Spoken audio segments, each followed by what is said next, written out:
all washed and waxed. How does it look? Real nifty. Little things I should have said and done. I just never.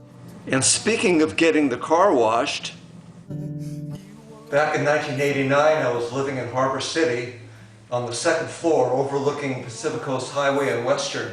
I was in the bathroom at the time, and through the window I could hear people across the street near the gas station calling out $2 car wash. $2 car wash! Come get your car wash! Here! $2! Hey, $2 car wash! You know, I thought to myself, $2 car wash, that's not bad.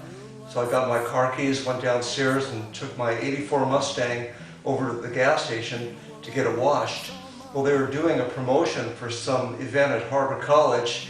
It was a one-night only, relive the moments of Elvis Presley. Tell me.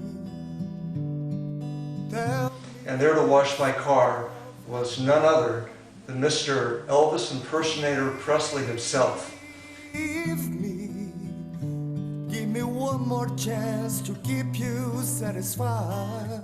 He had the bucket and the suds, and I watched while he washed my car, and it was surreal, and I don't think I'll ever forget it.